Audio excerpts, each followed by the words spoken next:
Before you listen to the Tech Talk Daily podcast, I have to ask, are the high levels of uncertainty you're experiencing keeping you from making bold moves? Are you able to clearly see and act on the game-changing opportunities the pandemic has created? I'm Daniel Burris, serial entrepreneur, global technology futurist, and disruptive innovation expert, and right now, you have a choice to make. You can react to problems and disruptions after they happen, or you can learn to accurately anticipate disruptions before they disrupt and identify and pre-solve problems before they happen, giving you the ability to turn disruptive change into your biggest advantage. If you want to take control of your future and make a significant impact now and in the years ahead, join thousands of leaders from around the world by becoming a member of my Anticipatory Leader System, where you'll get the latest insights, processes, tools, and virtual coaching that will give you the certainty and confidence you need to actively shape a better future for you and your organization. Go to techblogwriter.co.uk and click on Daniel Burris.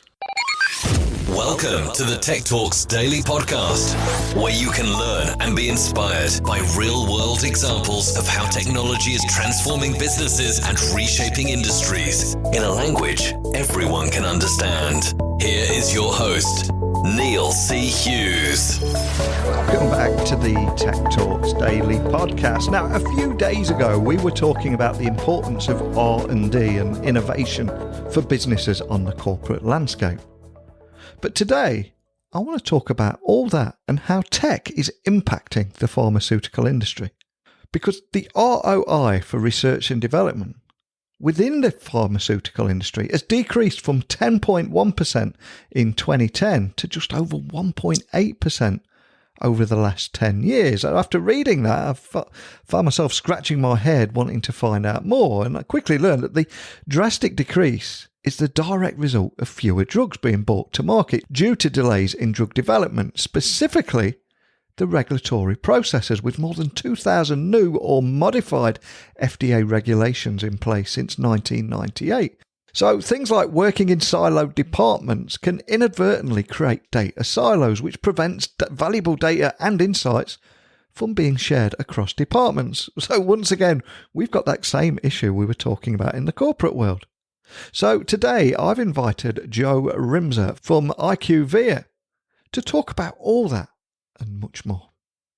So buckle up and hold on tight as I beam your ears all the way to the US so we can speak with Joe right now. So a massive warm welcome to the show. Can you tell the listeners a little about who you are and what you do?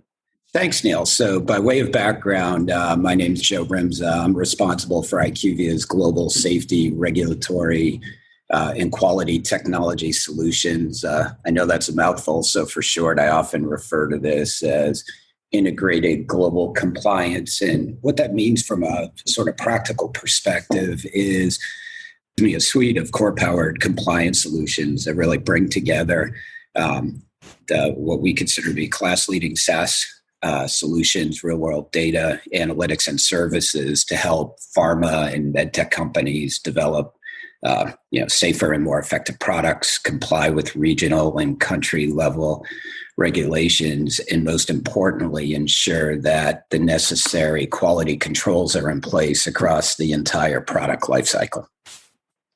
And it's my understanding that you guys are helping pharmaceutical clients make better, more insightful decisions and discover breakthroughs using human data science, which, let's be honest, is more important than ever, especially in the current climate. But can you possibly set the scene and tell me a little bit more about how you're doing that? Yeah, so it's really interesting today, right? So if you look in particular in our world as it pertains to human science, so if you take a step back and look at compliance, right? Today the industry spends north of $10 billion a year on basic activities, for example, within safety of getting data into the system and reporting it to health authorities. Maintaining, the licenses required to market their products in jurisdictions around the world. And what you see is that over 70% of that spend is ultimately spent on mechanical activities that just basically allow them to comply with baseline requirements versus feed any meaningful insights back into the drug development processes. So from a human data science perspective, what we're trying to do is flip that pyramid, if you like, so that organizations are able to leverage, the technology, analytics, real world data that's available to them to ultimately feed the insights through those operations back into the drug development processes that ultimately help them, build safer and more effective products and feed those insights back into, the various R&D activities they have across therapeutic areas. Now, before you came on today, I recently read that the ROI for research and development within the pharmaceutical industry has decreased from 10.1% in 2010 to just over 1.8% over the last years due to delays in drug development and complex regulatory processes. When I look at those kind of figures, compared with the fact as well that we're obviously trying to get a vaccine out there as quickly as possible at the moment, can you expand on those findings?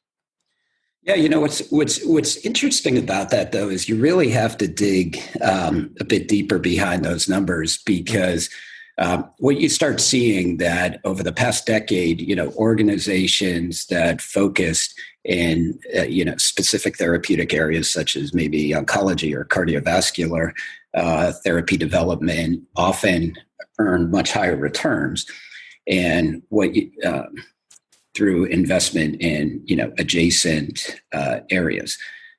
Where you've seen organizations struggle is when they try to go through cycles of, often I call it reinvention across different therapy areas. So for example, someone who may have focused on cardiovascular decides to branch out into aesthetics.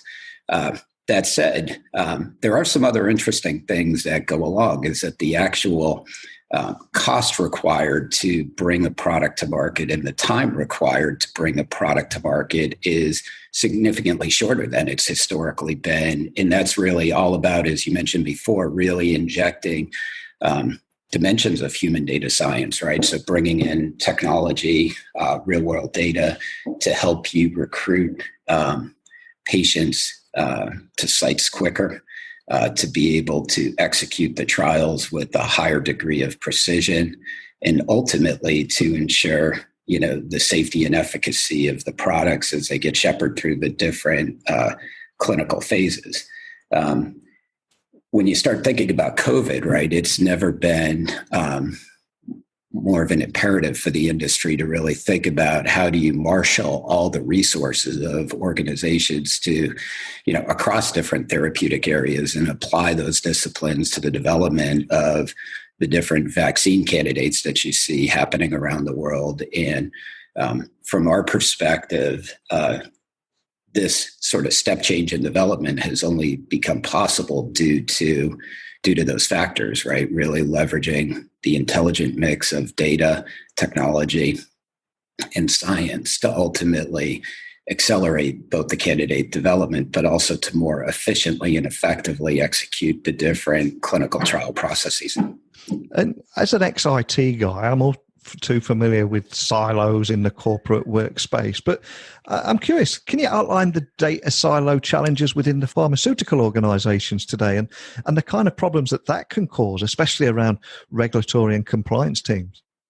Yeah, thanks, Neil. So again, it's really interesting if you watch the evolution of what's taken place across the industry and look at it as it pertains to life sciences.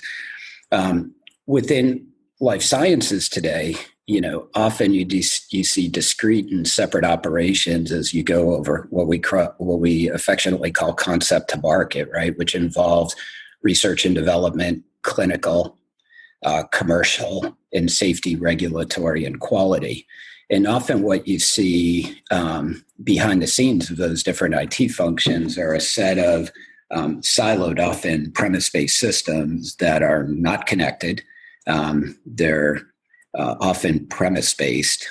They're challenged by not being able to easily exchange information from one area to the other. And just to compound it, you often see organizations have different systems supporting those processes in the different geographies that they operate around the world. So what we're trying to do is help organizations accomplish a few different things. One is to namely get a intelligent framework of applications that span those operations using interface technology. We call Lexi as an example to easily exchange some data between not only IQVIA systems, but between the systems that IQVIA sells as well as the systems that our customers often have in place. And what role does technology play here? And when I ask that, I mean both in creating the silo problem as well as addressing the problem too. Well, I think in terms of creating it, right, it's what's happened over the years is that organizations have often taken their these core systems and configured them because they were premise-based in order to meet the very specific business requirements of their organization. So as they start to go through different upgrade cycles and the like, what you end up seeing is it becomes incredibly expensive for organizations to upgrade the systems, to simply comply. Like if you take safety as an example, over the last 5 years, there's been a phenomenon called E2BR3 that companies had to adapt in order to change the way that they exchange data, both between their trading partners as well as industry. The regulators, the health authorities, et cetera. That would cost the industry over $5 billion, right? So if you think about just simply upgrading systems such that they can exchange data to comply with a new data standard, right? That's a $5 billion expense that the industry had to absorb. So from our perspective, right, those and the requirements to comply with an increasing number of, complex country level and regional regulations necessitate that organizations move from having a siloed infrastructure to a series of SaaS applications that allow to be easily upgraded to adapt to the normal business changes and cycles that the industry operates within, but also to ensure that it becomes increasingly simple for them to be able to exchange data between, a safety and regulatory system, as an example. And for people that are listening that are outside of this industry, how does IQVIA's Rimsmart solution fit into this story? So Rimsmart is our purpose-built regulatory information management that's built from the ground up to help organizations bring together over all of the regulatory information that's fragmented around the enterprise into a simple, easy to use SaaS framework. We use, what I'd like to consider to be an intelligent combination of AI and machine learning to help automate various regulatory business processes, such as, filing a marketed product authorization in a specific country or putting together a dossier for a new product launch in another country that they may operate in. And we also use regulatory intelligence to ultimately help people make better decisions sooner. So, for example, let's say the shelf life of one of your products has changed from 6 to 12 months due to changing some of the products used in its manufacturing and development. Rimsmart knows which products within your portfolio are affected by that change, where they're marketed, what the regional and country level regulations are, and can help automate the preparation and submission of the necessary information associated with that change. And I would suspect that departmental information silos aren't the only data-driven issue impacting the pharmaceutical industry today. So can you tell me a little bit more about the overall influx of external patient data? I mean, and what does that mean for legacy infrastructures with pharma organizations? Because I'd imagine that's quite a big thing too, right? Yeah, it's a great question. So, it's interesting, right? Because I always think about these things in terms of the numerator and denominator. And, historically, people were forced to make decisions based upon the data that they had available within the enterprise. So, for example, within safety, I would do my analysis based upon, various public adverse event databases, as well as, the data sources available, as associated with my own clinical and post-marketing operations. What's changed over the last couple of years is that when you look at the development of new products, as well as ensuring the safety profile of the product is maintained as you expand it into expanding the marketing of it into new markets, you're now able to harness the power of real-world data. So rather than looking at 5 or 10 million records, you're able to examine in an anonymized way, right, the safety profile of a drug against hundreds of millions of records, right, that are available through a variety of different real-world data sources. And can you also explain what exactly pharmacovigilance is and how exploding data volumes, complexities are impacting those teams today? Yeah, so pharmacovigilance from a very simplistic perspective is all about the science of ensuring the safety and efficacy of the products that are ultimately marketed throughout the world. It's prevalent in not only clinical development, but it's also critically important once products are actually approved by regulators for broad-based therapeutic use by consumers.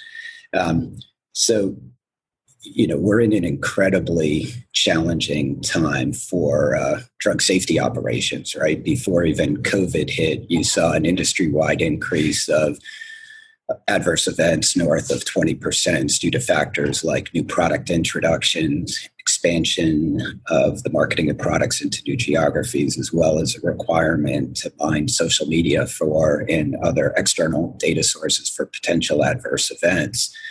And companies basically these changes are requiring companies to really rethink the end-to-end safety process from adverse event identification all the way through processing, reporting, and downstream surveillance, which is often referred to as signal management.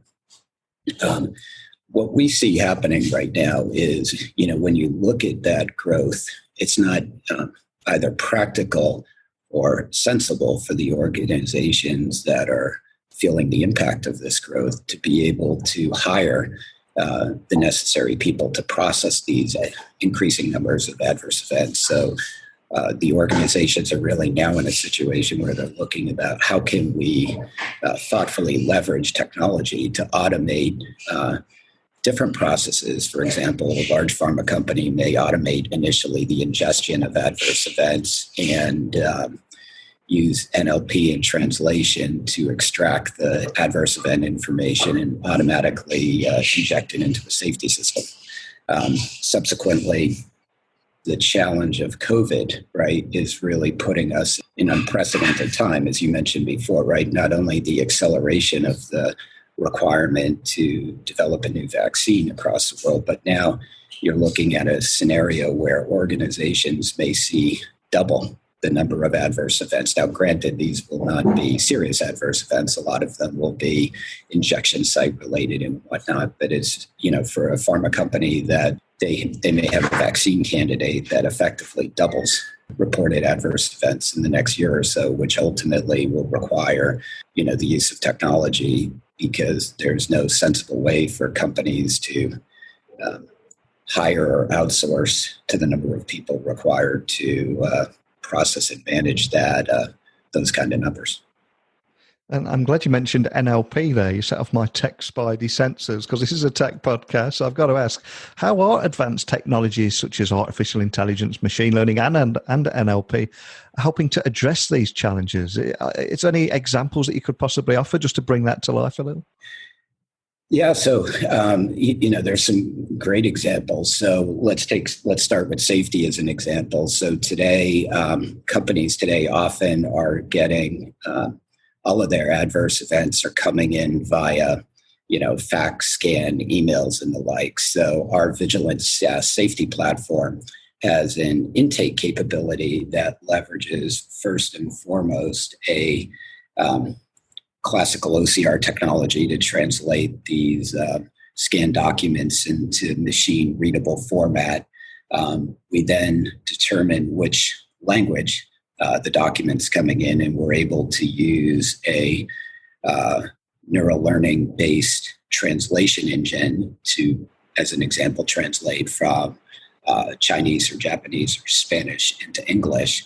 And then we use natural language processing to extract the relevant data elements from those forms. So things like patient information, what product the consumer may be impacted by, what type of adverse events they've reported, and ultimately put it into the safety system for processing.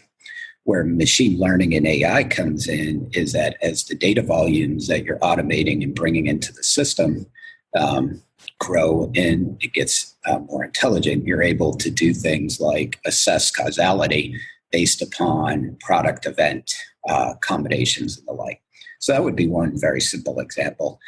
One very complex example of those technologies being used in a very pragmatic way that ultimately decreases the time and improves quality of the safety processes of a pharma or medtech company. And something else I wanted to find out a little bit more about now, because we've got the opportunity of getting you on the podcast today, is the IQVIA's Vigilance platform. Is there anything you can share about that for anyone listening that have not heard about it? Vigilance is IQVIA's SaaS safety platform that's built from the ground up, as I mentioned earlier, to automate the safety process all the way through adverse event identification, through processing, and ultimately submission and downstream signal management and surveillance. It's built from the ground up on Salesforce.com, which enables us to deliver multiple releases of the product per year. And we use, again, I use this term very deliberately, an intelligent combination of AI and NLP, as mentioned before, to ensure that we're able to automate the key parts of the safety process that companies have to deal with, both within pharmaceutical and medtech organization, without compromising quality, and be able to feed back the insights from all the data that's coming into that system back into the development processes. And before I let you go, what's next for IQVIA? I appreciate there's probably not too much that you can share, but is there anything you can leave us with today?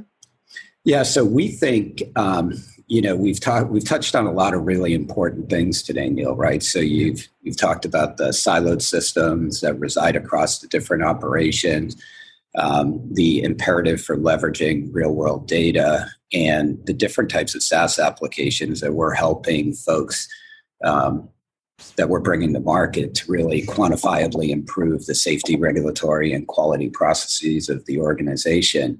What's next for us is really this construct of integrated global compliance, where what we're doing is leveraging the fact that people are using these systems from IQVIA to deliver really game-changing benefits for the company. So let me give you a couple of examples.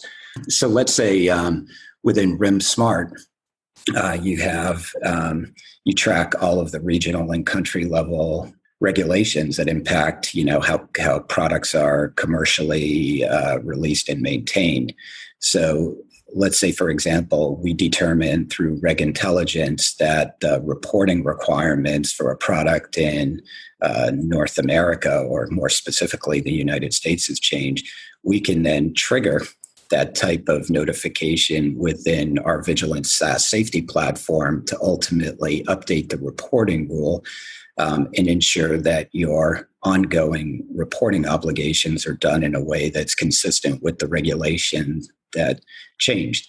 Similarly, there may be something that you determine from a regulatory information management perspective that requires you to adapt one of your quality processes. We can trigger those notifications directly into our SmartSolve SaaS platform to be able to ultimately decrease. Again, it's all about time and complexity of and cost of compliance in improving the quality of our customers' operations. So really integrated global compliance, I would say, is is a very important frontier, not only for IQVIA, but really for the industry as well. Well, thank you so much for coming on the podcast today. I am conscious we've covered a hell of a lot of ground in our conversation. And for anyone listening that would want to find out more information or dig a little bit deeper, what's the best way of finding you online and even contacting your team if they've got any questions? So you can easily find me at joseph.rimza@iqvia.com. Also at Joe Brima on Twitter and LinkedIn as well. Well, thank you so much for coming on today. I loved hearing about the technology and how you're leveraging it to help make more insightful decisions and discover breakthroughs using human science. Incredibly fascinating. But I'd love to stay in touch with you, get you back on next year and see how that journey's progressing. But more than anything, just thanks for joining me today. Yeah, thanks to you as well, Neil, and stay safe. So a big thank you to Joe for sharing these valuable insights and how they could offer more end-to-end visibility to help identify potential issues that could pose a threat to patient safety and identify them more quickly, reduce costs and improve efficiencies around regulatory compliance too, not to mention reporting and the opening up of opportunities for future innovation. So with cross-functional data visibility, pharma companies can finally take advantage of existing data to optimize the drug development process in order for the industry to bring drugs to market faster. And like I said at the beginning of the podcast, all this is at a time where we're searching for a global vaccine. So something clearly needs to change. And it's great to hear more about IQVIA doing just that. I'm a generalist out there. Pharma is not my industry. I'm not claiming to be an expert here, and I know we will have people listening out there that are, and that's why I invite each and every one of you to share your opinions, your insights, questions, whatever they may be, by emailing me directly at techblogwriter@outlook.com. My website is techblogwriter.co.uk, so I invite you to share your insights too. Other than that, all that's left for me to say is a genuine thank you for choosing to tune into this podcast every single day, and let's do it all again tomorrow. So thanks for listening. And until next time, don't be a stranger. Thank you for listening to the Tech Talks Daily Podcast with Neil C. Hughes. Remember, technology works best when it brings people together.